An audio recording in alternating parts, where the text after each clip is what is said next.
Trump Republican News. This is Jack Easum speaking.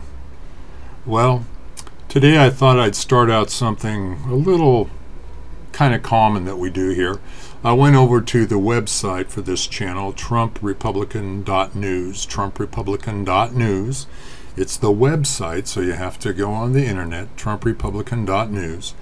And right under the heading of the masthead with the flag in the background, not in the bathroom, in the background, is something called President Trump's Tweets. President Trump's Tweets. So I clicked on that. I want to see what the president is up to. He likes to communicate directly with all of us via that. That's why you should probably go and look at his tweets every single day. And if you want to go through Trump Republican News, that'd be great. I'd love for you to visit there and see what we're up to there.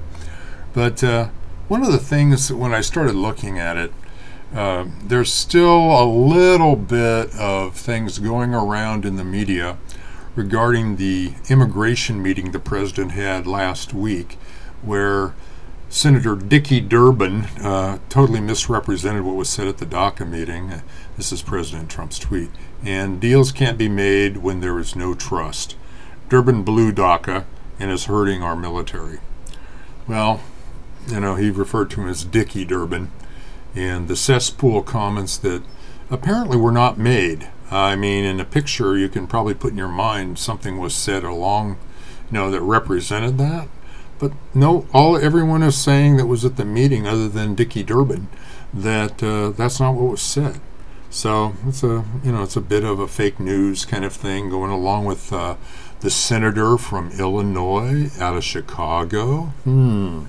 That sounds a little suspicious, and he's been anti-Trump the whole way.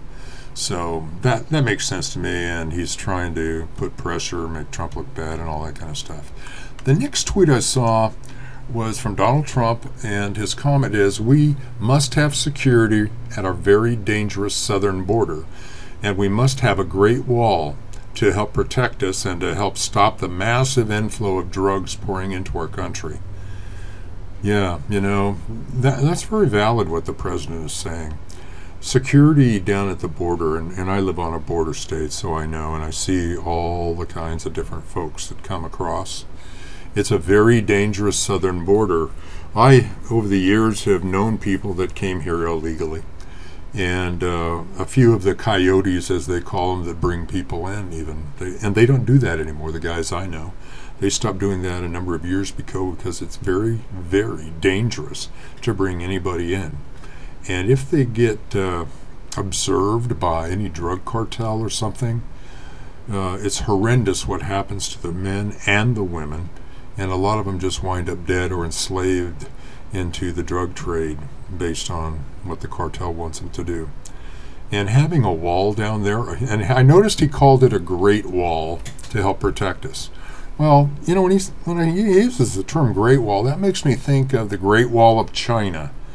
And that was built, 1,000 years ago, something like that, by some emperor out of China that was trying to keep out all of these marauders from coming into China that were kind of barbaric people. And so they started building the wall, and it took centuries and all kinds of different emperors and that kind of thing. And it did. It kept out the undesirables for a very, very long time. Oh, they had big giant gates that people could come in, but they vetted them. And if they weren't authorized to come in, they didn't come in. And that was a really great experience. There's another great wall that Israel has put up that relates to the Palestinians. And a lot of these self-blow-up bombs that were happening stopped. And that's because the terrorists could not get in. They couldn't get into Israel to go to the coffee shop or the pizza place or what have you, because there was a wall there and they had to go through a security checkpoint. That only makes sense, to me. And this is something I think that's very important to think about. If it doesn't make sense to you or me as to why the Democrats want to not have a wall, not keep us protected. I mean, they'll spend billions of dollars on all kinds of, make-work projects and, that kind of thing. Then there's something wrong. there's something very, very wrong. Anyone who knows what it's like in California, Arizona, and Texas, I guess maybe New Mexico gets in on it to a certain extent, they understand what is happening from our southern border. So anyway, Mr. President, we commend you for continuing that. That was one of the promises you made during the campaign, and I believe you are a great builder and construction person, and you know how to get things done like that. And I believe that wall's going up. I've even seen some prototypes that have been built down there. They're very similar to what Israel has, and those work incredibly effectively. The next tweet I want to talk about, let me read it to you. The Democrats want to shut down the government over amnesty for all and border security. Wow, what a news break, huh? Democrats want to shut down the government because they want everybody to have amnesty and hold hands and sing Kumbaya around the fire. Well, you know, Ronald Reagan did that years and years ago. He did a one-time amnesty for all kinds of illegals that were in the country. And that didn't stop anything. Within a few years, they were just pouring in one more time. This amnesty thing doesn't work in terms of our society. But why would Democrats specifically want amnesty for everyone? Well, because they're hoping somehow those people will be converted to Democrats and vote for all the Democrats. And once they get a big enough demographic in areas, it's overwhelming. The Democrats will be in power for 100 years. I mean, that's how they're looking at it. But the problem is, a lot of the people, once they become U.S. citizens, oh, and by the way, in California, they've estimated 3.1 million people were illegal aliens that voted, illegal immigrants that voted in this last election.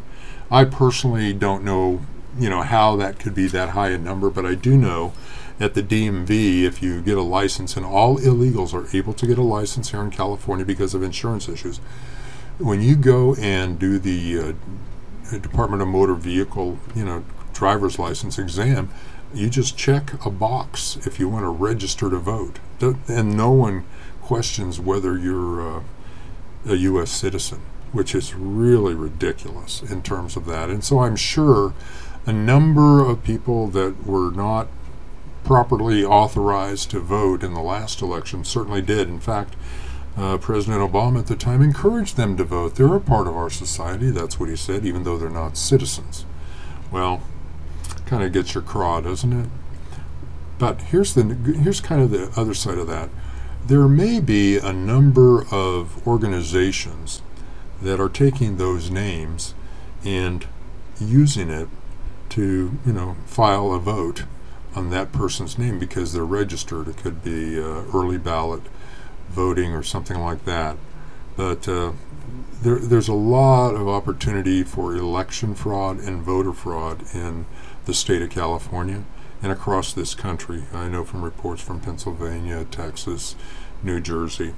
In fact, in Texas, as we're going through the last campaign when President Trump was trying to get elected, there was a news show that stumbled across an office in like a strip mall where there were maybe 20 people working, all college age, and they were going through the obituaries in the local newspapers of the various places and sending in, by mail votes for those individuals. Yeah, it was filmed and everything. Don't know what the final outcome was, but imagine this happening across the country. And imagine, you have Democrats that are in it, organizations of the Democrats that are in it, unions that are involved in it. Yeah, there's a real opportunity for massive voter fraud. Well, anyway, the amnesty thing, I think that's probably not going to happen based on what President Trump promised. And his other comment was border security, which we all know is essential. And the biggest loser, it will be our rapidly building military at a time when we need it more than ever. Boy, don't we? What's all this North Korea talk, all this war talk around the world, and they want to shut down and not have our military be funded? What's wrong with those Democrats? All my fellow Trump Republicans, we got to straighten this out. Anyway, President Trump said it. We need a merit-based system of immigration, and we need it now. No more dangerous lottery for coming into the country. Well, amen to that, President Trump, and we're behind you. The last one I want to go into was what President Trump tweeted this morning. Do you notice the fake news mainstream media never likes covering the great and record-setting economic news, but rather talks about anything negative or that it can be turned into a negative? You know, the Russian collusion hoax is dead, except as it pertains to the Democrats. The public get it. Yeah, we figured it out. Uranium One, we figured it out. Hillary and the gang were all involved in selling uranium to the Russians, and they were bribing Russians, and Bill Clinton got a $500 speech fee from the Russians while the deal was being done, and the group that paid him was related to promoting, these, it's so obvious. What they were doing, they started pointing the finger at Donald Trump and his crowd. That's what they do. That's one of their strategies, to point to the other side. Why do you think the Democrats and Hillary and the gang know so much about Russian collusion? That's because they've done it. That's because they've done it. Well, with that, I wanted to let everyone know that today President Trump did announce today is Religious Freedom Day proclamation, and he calls on everyone to commemorate the day with events and activities that remind us of our shared heritage of religious liberty, and really, teach us to love our country. And President Trump, thank you so much for doing that. And well, until we meet again, my fellow Trump Republicans, as President Trump likes to say, keep moving forward, never, ever give up.